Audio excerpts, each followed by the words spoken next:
Good morning and happy Sunday. Today is day 12 of my 30-day IG challenge, and today, on Sunday, I'd like to talk about slowing down. Now, I think that many of us have thought about slowing down, maybe think that we need to slow down, maybe even feel like, I have to slow down. But one, we may really struggle to do so. And two, I think we may really miss out the deeper reason, the more important reason really, of why it is that we should slow down. So integration and authenticity, now these things are not going to happen until we slow down. And why is that? It's because slowing down is about becoming free. And if you followed me for any amount of time, listened to my podcast, followed my content, you'll know that I keep repeating this message, right? That the interior journey of becoming more integrated and more authentic is ultimately the journey into becoming more free. Free to be who we are, free to live the life that we were created to live, free to love and be loved. Okay, this freedom does not mean a complete absence of pain, of suffering. No, actually, I think the greatest thing about freedom is that we find we are able to be all these things that I mentioned above, that we're free to be ourselves, free to live the life we're created to live, free to love and be loved, even in the midst of pain and suffering and trials. All right, that is true freedom. And that's why we're interested in the interior journey, because without integration, without becoming more confident in who we are, grounded in who we are, in a very eternal and unchanging kind of way, we will not have the resilience and the confidence and the clarity, really, to live free. Now, I want to say something that most people don't realize is that actual speed is not really the problem. Okay, it's not so much that about how quickly you're moving or how many things you're getting done in a day, because we often think of that as speed, right? It is not the problem of the actual speed per se.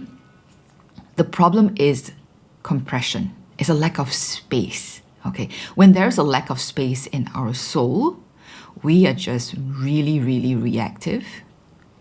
And when we're very reactive, we live unintentionally.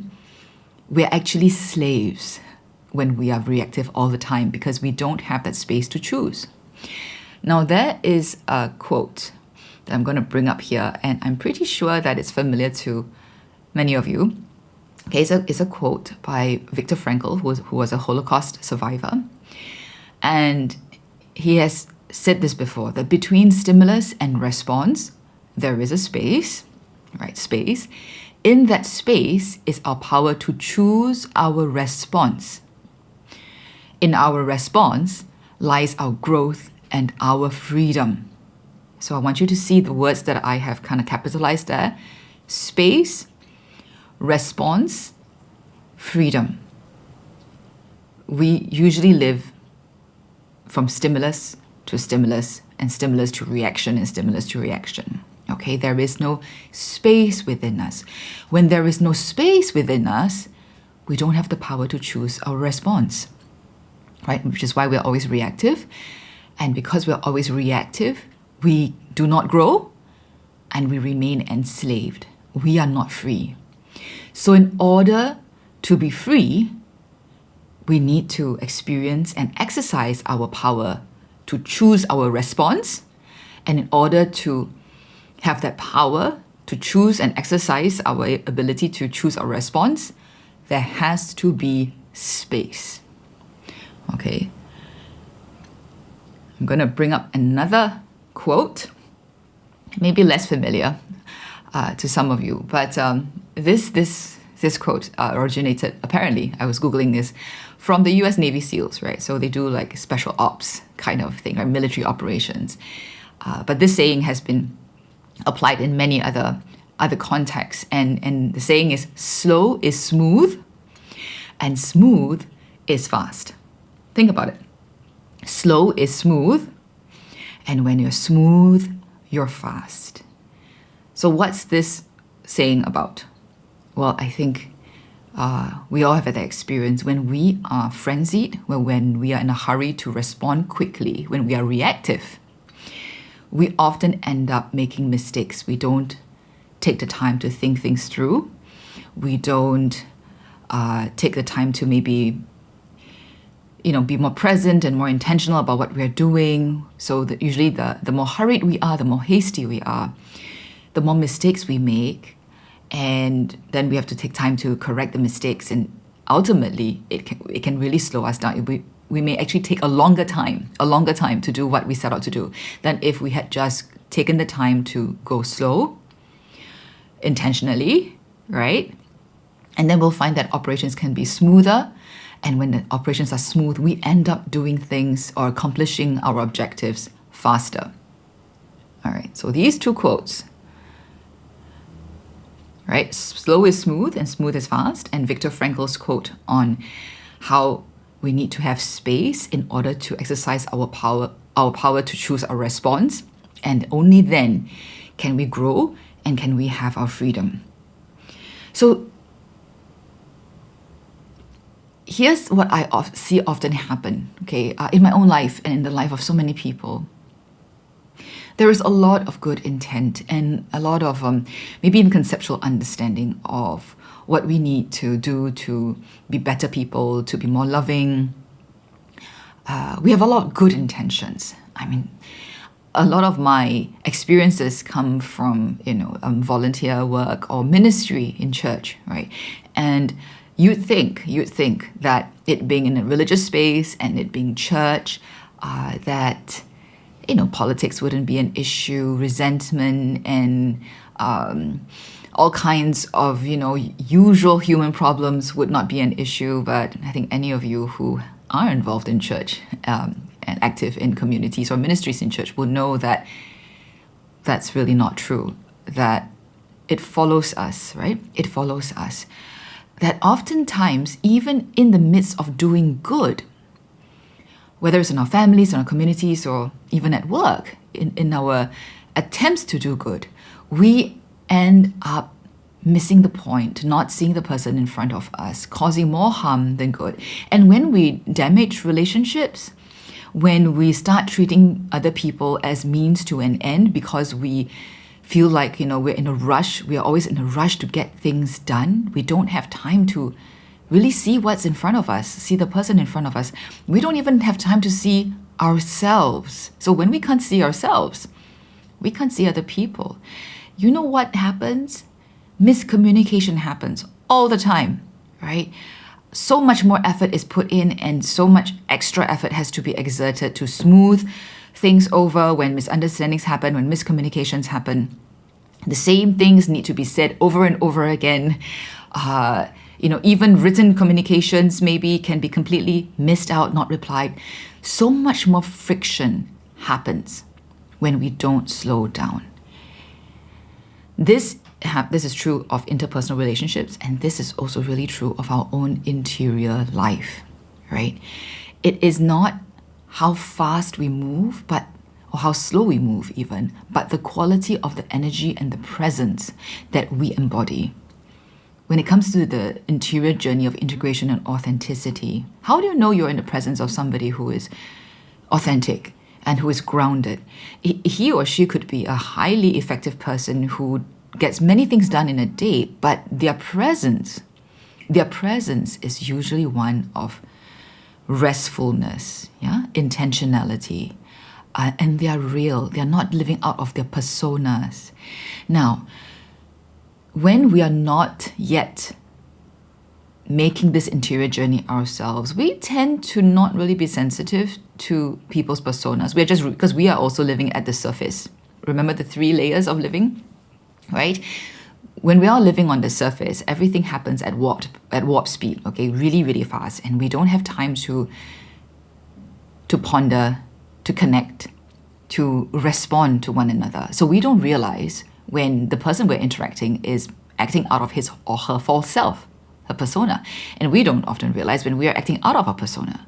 But when you become more attuned to your real self, you will find that you can tell when other people are just, they're playing an act. They're performing. They're not really interacting with you as their true self. It's not malicious most of the time. It's not even intentional. They may not even be aware or conscious that they're doing it.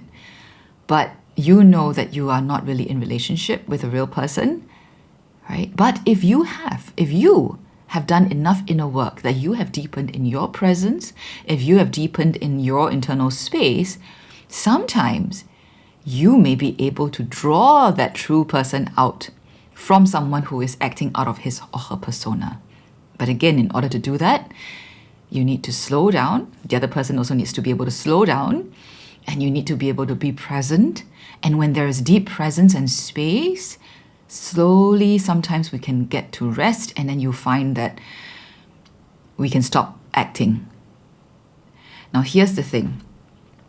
Why is it that all that needs to happen before we can stop acting? Why is it that all that needs to happen before we can slow down enough to be our true self? Because one of the reasons why we struggle so much to slow down is because we don't feel safe. It's a lack of safety. Think about it. Most people can't slow down even when they need to, right? And even when they're given the time, supposedly, to slow down, they can't. There are retirees who can't slow down, and they will tell you there's still too many things to do. There are too many important things maybe they need to be involved in, or they don't want to waste their time. Sometimes they'll say they don't want to waste their time, they want to make full use of their time, and so they don't slow down. Now, here's the thing. When we don't feel safe and we don't slow down, we usually mask that even from ourselves. Okay, so I've covered this point before in earlier videos. We have this need to think, of course, the best of ourselves. It's a natural need. So when we are actually running away from something, when we can't slow down because, let's say, there's a traumatic imprint in our lives that makes us feel unsafe, and we're actually constantly trying to just keep really busy to feel good about ourselves or feel useful, or because there's such a strong script in us that, the moment you slow down or rest, you're being lazy, you're being selfish, you're being soft, and soft is not good, or being weak. I can't sleep in. Okay, so this is a personal anecdote. I cannot sleep in, even if I had a very late night, even if I didn't have to work that next morning, let's say on a weekend or I'm on holiday. I can't sleep in. The same goes for my younger brother. And we've talked about this before. I think we've been conditioned since we were very young, out of the best intentions, because that's how our parent was conditioned, okay? Our mom was conditioned, but how she was taught that was what it meant to live a meaningful life, to not waste your time and life on sleep. And which meant, even if it was school holidays, even if you're really tired, you have to be up when the sun is up, right? I mean, the very latest, you have to be up when the sun is up. Of course, in schools in Singapore, usually you have to be up even before the sun is up, but even on weekends and on holidays, we don't get to rest. We don't take naps. It took me a very long time to actually learn to be able to take a nap during the day. It used to feel really wrong and really weird. So even if I was tired, I didn't feel safe to sleep, to rest. So when I went for my first silent retreat, it was like about 7 days, it was a week.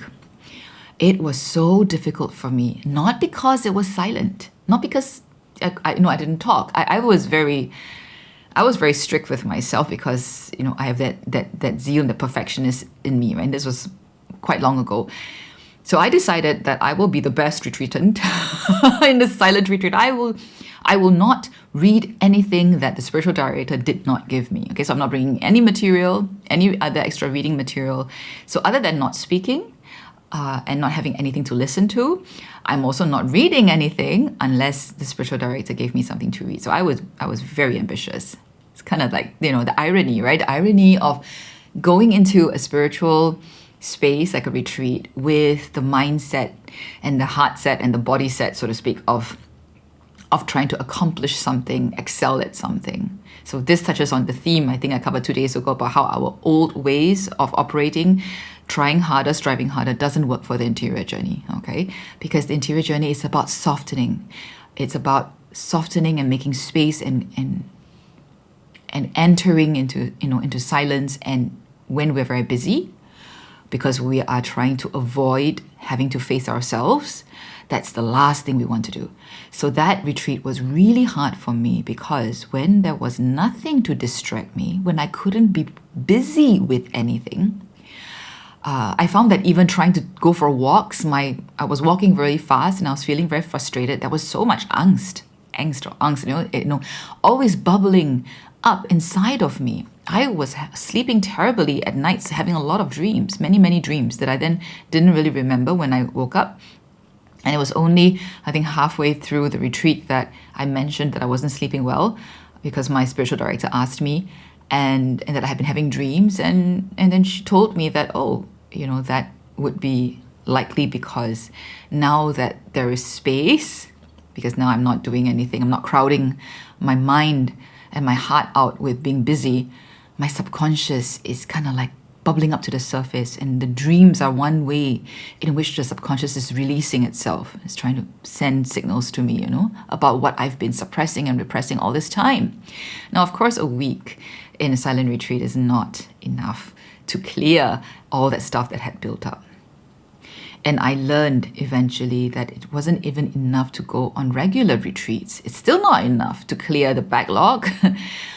Ultimately, I had to enter into a kind of lifestyle that gave space on a regular basis, not just when I had to kind of live at high speed and then crash and go away for another, for a block of time where I don't have to do anything. That was not sustainable. And that doesn't help with integration and authenticity. Although at the start, and when I say start, it could be even for a few years, for many of us, that could be what we would do. And it's better than nothing. It's better than nothing, right?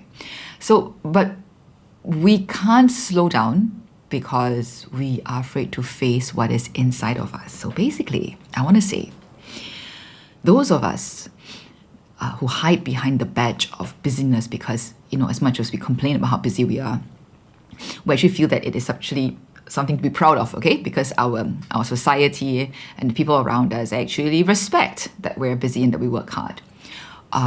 We could be unable to slow down because our identity has become fused with what we do.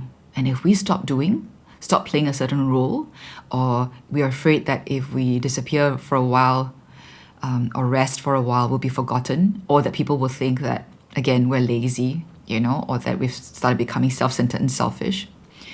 We often hide behind the badge of being responsible and dutiful.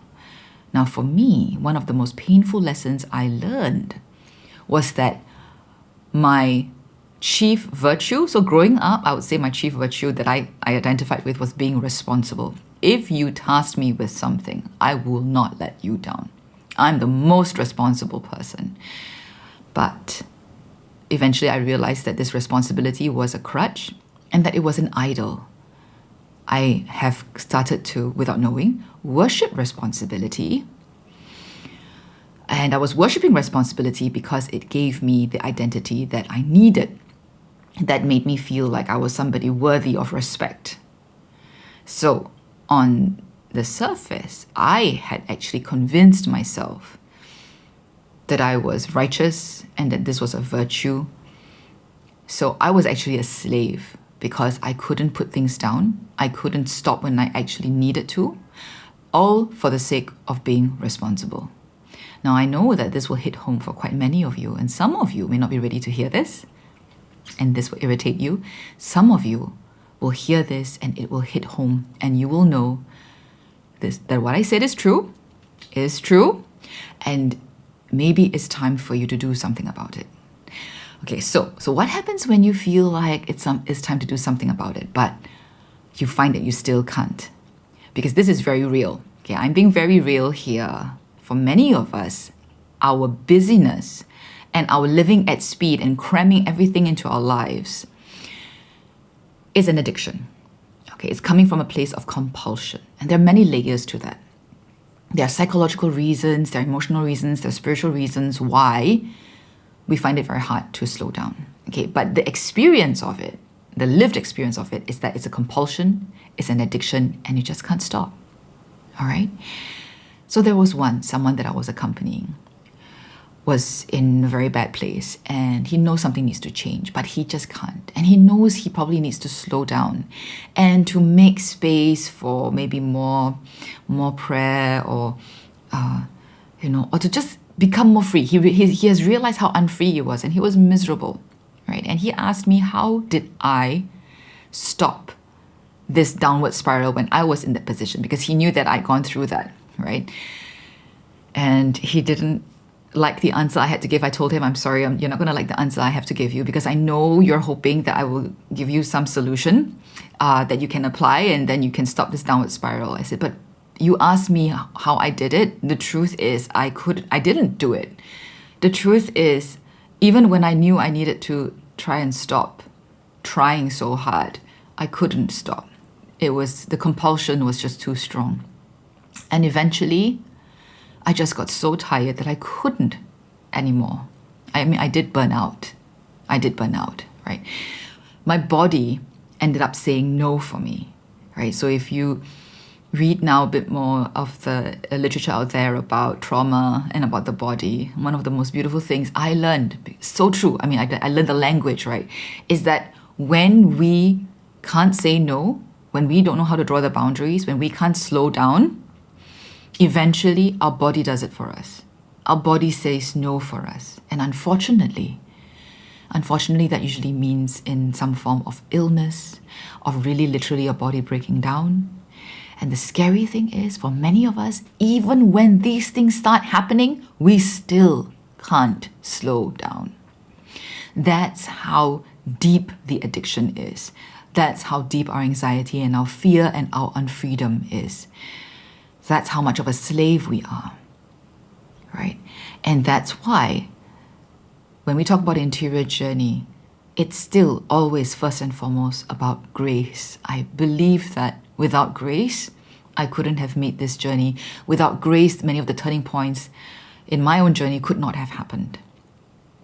So if you are in that state where you kind of like feel like you know what you need to do, but you still can't do it. You can't do it. You're too scared to do it. You're too unfree to do it. You're too worried about how it will reflect on you to do it. You may even be able to acknowledge, okay, yes, I'm being prideful. Yes, it's my ego, and all that, but I just can't bring myself to do what I need to do to slow down. I want to leave with you, as I close, another quote or a sharing that I found very, very true, a very true description of my experience, and I found very hopeful because it's so true. So one of my favorite spiritual teachers, in the last few years of my life, is a Jesuit, Monty Williams. Okay, and he speaks in very down to earth manners, really, really down to earth. And he says, I think it was an answer to a question before, but he's used the story more than once. He said, when you are urgent, like when you need to go to the toilet, right? Like when you need, at some point, when you're urgent enough, whether or not there is a toilet, you will go, right? If you try to go to the toilet and, like you think you should go to the toilet, but you're not urgent enough, maybe you won't, right? Maybe you won't go. But when you're urgent enough, whether or not there is a toilet, when it's time, it's time. I think it is a delightful description because that is true to the experience.